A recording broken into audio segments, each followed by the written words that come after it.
In this video, we'll be discussing the time-based compensations and how to use it. Stay tuned.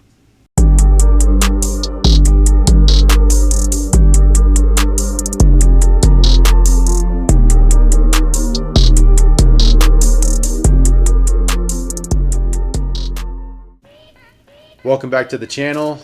Today we'll be discussing time-based compensation and how it's used in drag racing. Don't forget to comment, like, and subscribe, and thanks for watching.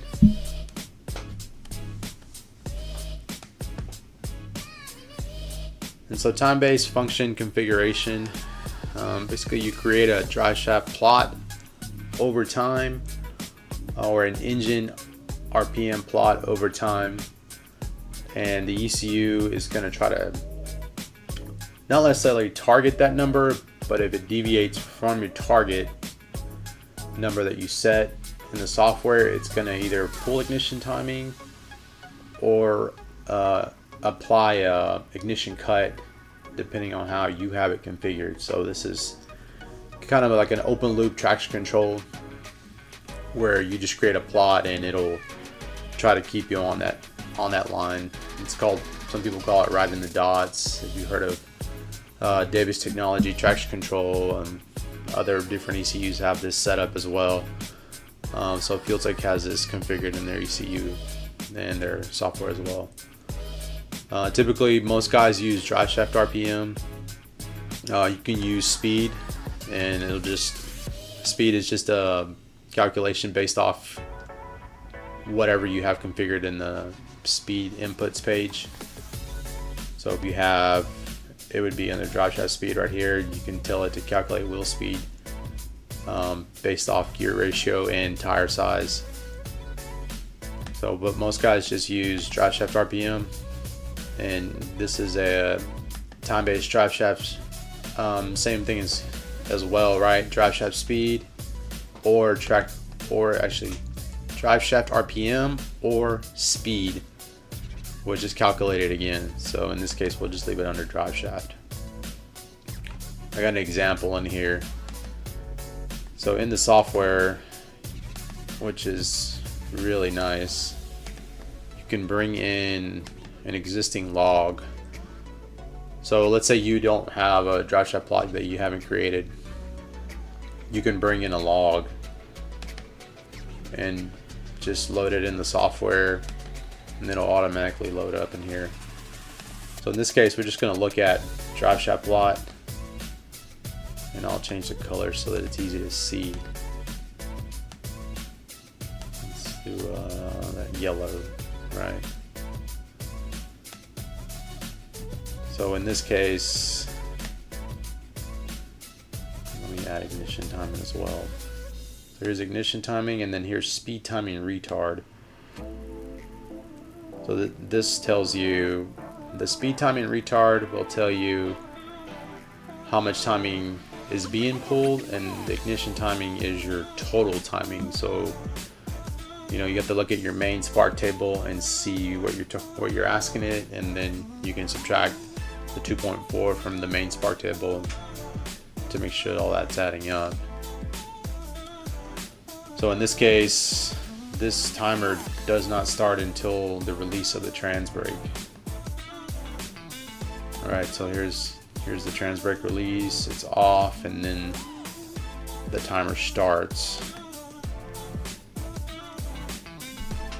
Alright, so on the right here, you can see it's time over RPM. And so I'll show you how to create these tables here in a minute.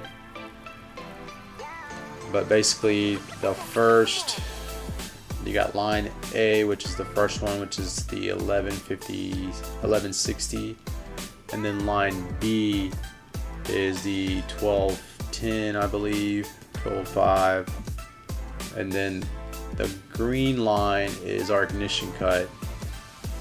So when it crosses that line,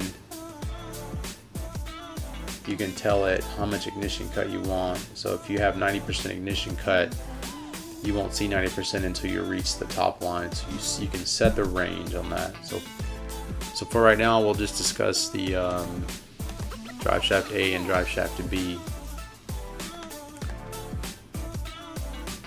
So in this case, it crossed both lines, right? So it's going to pull all the timing that we have set in here. So in this case, it's riding that line, right? The max timing that we have pulled out.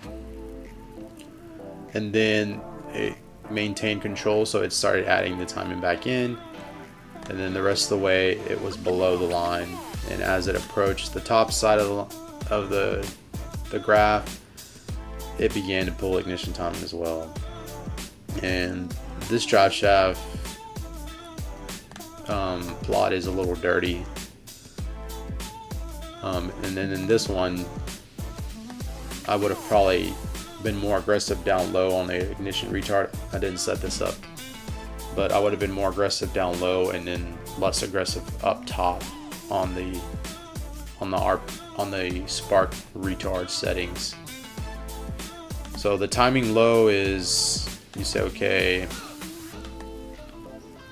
if we start crossing the first line, you know, I would, on timing low, I would just start with a -1, right? So we'll just say -1.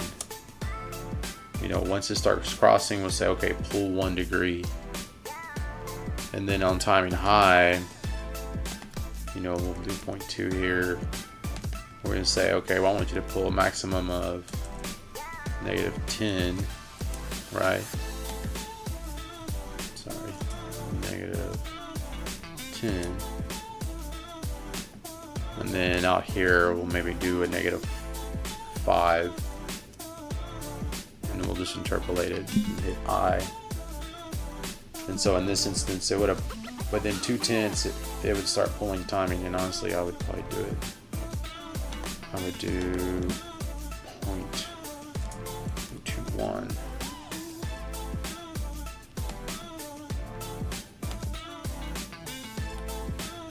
Let's see if I can make this a little tighter. 0.15. Right. So from the hit, in this instance, it would have pulled 10 degrees since it crossed into the second line. So it's going to interpolate between these two lines. So if you're, let's just say you're targeting, when it crosses the first line, it's going to pull 1 degree. As it's approaching the second line, it's going to pull up to 10 degrees. So it's interpolating. So in this case, it's going to be pretty aggressive. Now you can spread out the lines, right? You can add, let's just add 50 RPM, kind of spread it out a little bit. And so now in between these two, since you spread out the two graphs, line A and B, now the spark retard won't be as aggressive. And you see in this little line right here, like that's a you know, a bad reading from the sensor. I think he had some issues with this sensor. So you can set it up how you want. You know, this is how I would probably do it. Aggressive down low, maybe for the first 2 seconds, and then, you know, don't let it pull so much timing up top.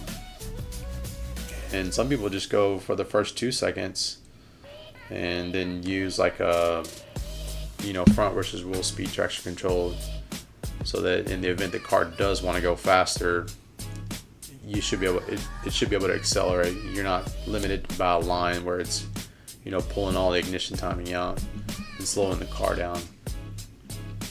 So it's really up to you how you want to set it up. And then as far as ignition cut, this is the line that it creates. You create the line. So what I typically do is I'll grab line B and I'll copy it, right, once I've created it,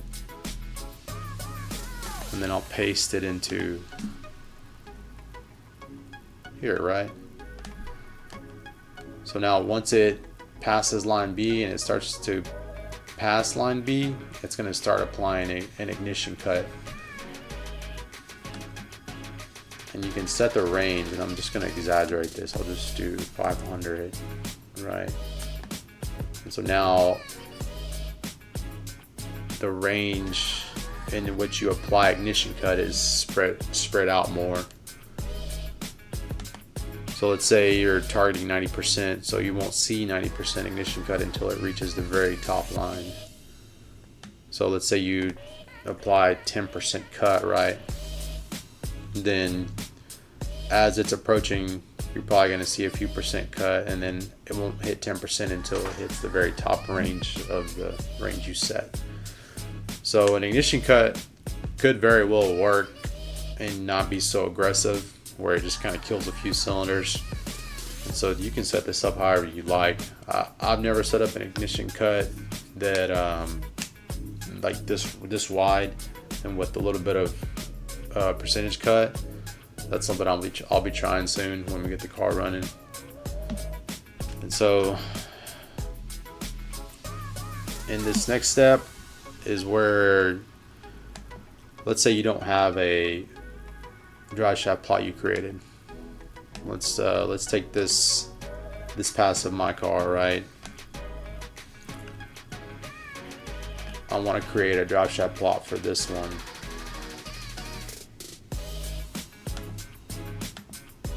And so what I typically do is I'll cut out this log, you know, as close as possible as I can to 0 down here, to where I have no RPM. I'll come back out here and I'll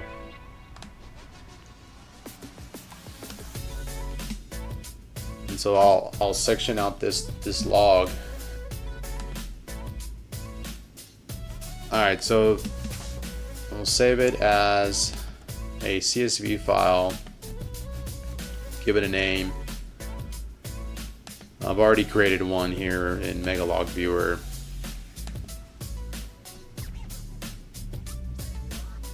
So you open your file. And this is the CSV file I created from that data log. So you open it. It's gonna load the file, and I'll go straight to histogram.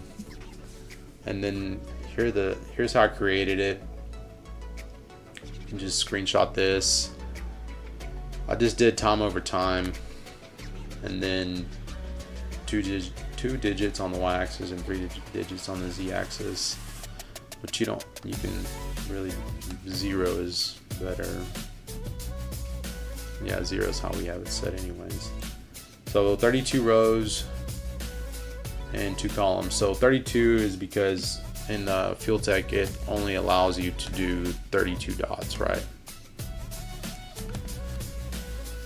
So it's 32 dots. We'll do 9 seconds, right? To match our settings here. So I went 0 to 9. So if this is not set up the way you want it, you just type in 9 here, and then you interpolate. Right click and interpolate the cells, and then you apply this. So I've already highlighted it here. I'm gonna go ahead and copy it. And so we've created our 32 dots over 9 seconds, and we just highlight this entire RPM cell. Paste it, and there you go. See that it's stacked up pretty tight on there. You know, if we wanted to add a little bit of RPM, let's just add 10, right? Just to line up a little bit. Maybe add another 10. And that's pretty good right there. You know, this last dot is a little up high. So we just hit the negative key on our keypad, and then that's how I create line A. So now we're going to create our range. So we'll go to line B, go ahead and set up the axis, 32 dots, 9 seconds, enter.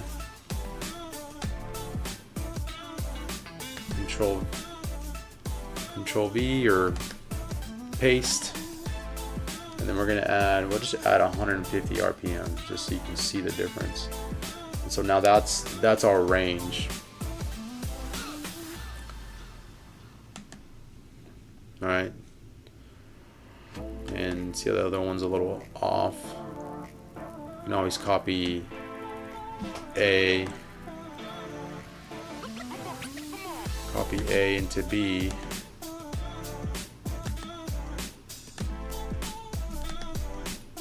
paste it, and then we're gonna add 150 RPM.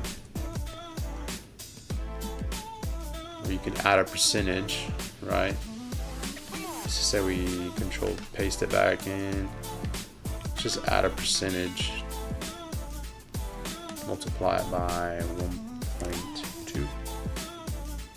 That's pretty aggressive. Let's do multiply 1.5. We'll just do 5%, right? So if you do a percentage base, you see down low, it doesn't add that much, but up top it does. So it's really up to you how you want to, how you want to set it up. I'll typically just paste that back in, and I'll add about 150 RPM, make the spread that way. And so now you've created your plots. If you want to do an ignition cut, I'll grab line B, I'll copy that, and I'll paste it into my, so see how it says mile an hour? We're gonna change that to Driveshaft RPM. Go Driveshaft RPM, we'll set this to about 150 RPM.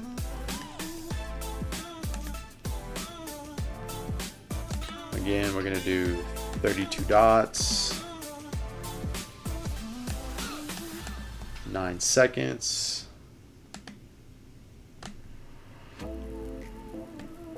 So we're pasting line B into here.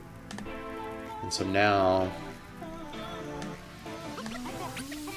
once we start dipping out of our plotted line, it's going to start pulling ignition timing all the way up to into line B to the max timing you have set. And then it's going to start applying ignition cut. So we'll set up our timing low. Say we're going to set that to 0.15. And just set that to 1, 2. And so timing low, we're going to just go ahead and set these to negative, I'll just say -1. So as it starts crossing line A, it's going to pull 1 degree, and then timing high, we're going to do the same thing. We'll probably just copy this so that the time matches, right? Paste, and then we'll pull timing aggressively early in the run to, let's say, -10, and then we'll do up to -5. We'll just interpolate that.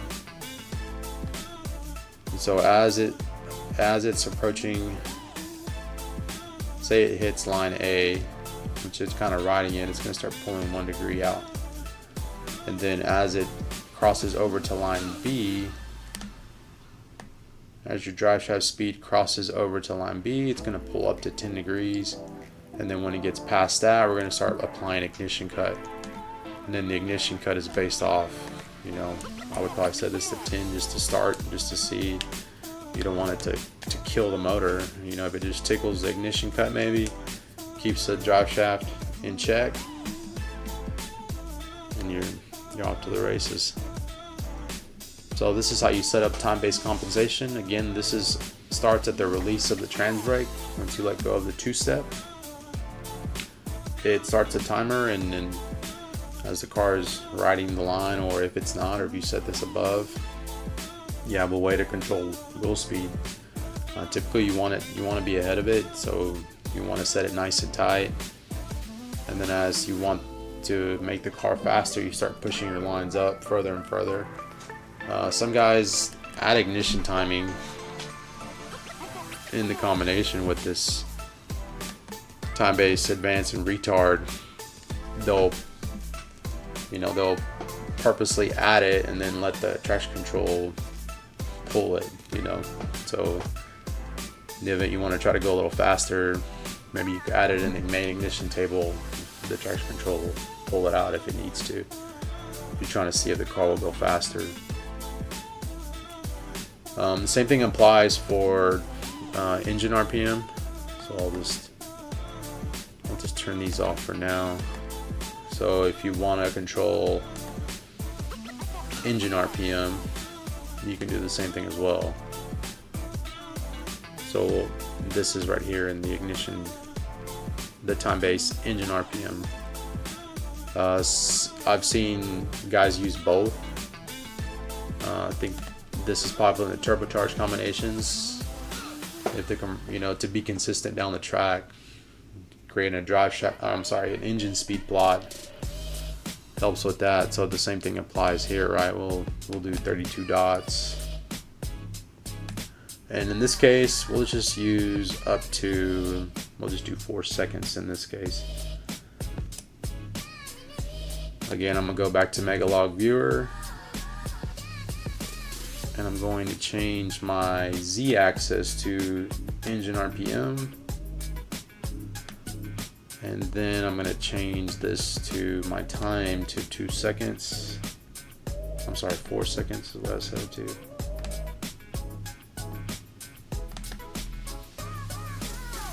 Interpolate those cells, apply it, close it. So we got engine RPM in here now. So we're going to copy that.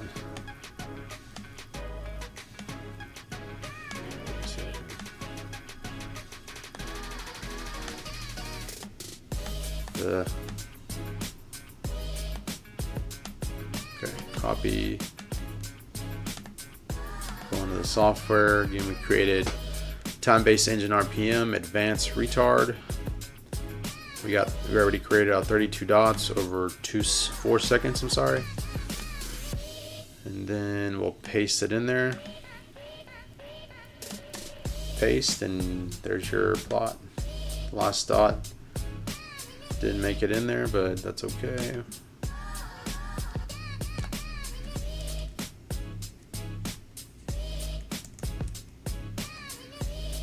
Here we go. These lower dots, you can push them up. See, they're highlighted when you select them over here. And we'll just add, 10 RPM at a time. You can use the plus arrow. On your keypad. And so in this one only has one plot, and so to set the range up, it's under here, time-based, engine RPM. So you can use RPM or RPM high resolution, and we'll set the range up. Let's just say 50 RPM, right? And so now you'll have a range of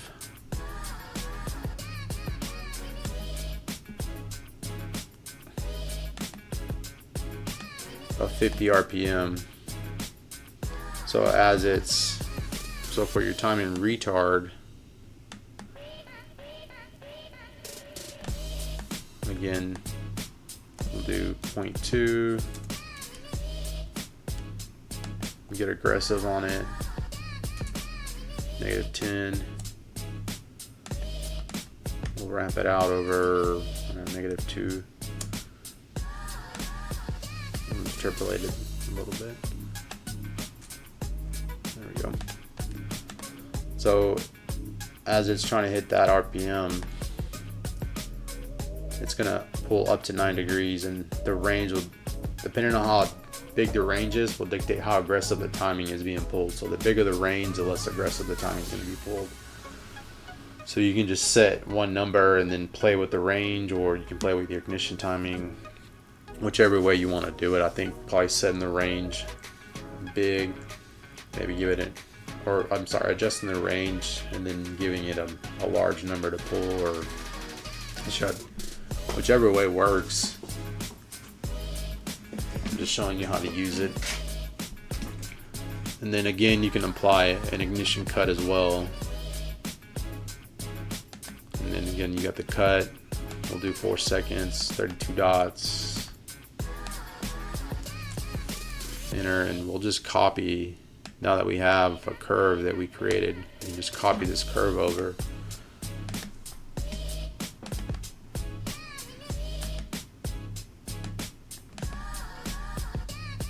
Paste it, right? So now you got a ignition curve to retard timing, and then another curve to pull ignition. To pull ignition first, and then it'll cut timing. So I'd probably raise, this curve. Let's go 100.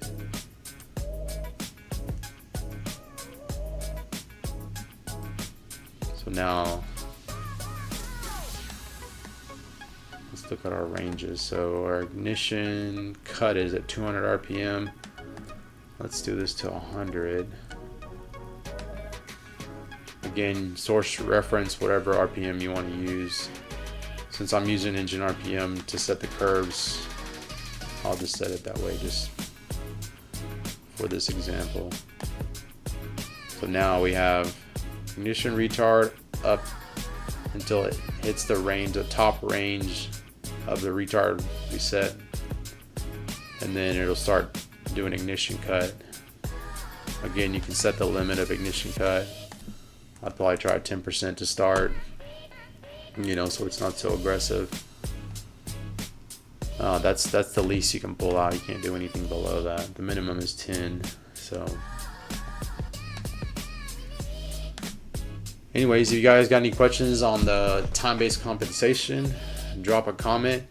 One more thing there, it does do, you can set up your boost control as well on here, your wastegate boost control. Once it's configured in the software, you are able to open it in here and set up, change your boost ramp in this view, which is a lot easier to view inside FT Manager instead of the data logger. So you can see a change of what you've made. So anyways, drop a comment, let me know what you think. Thanks for watching.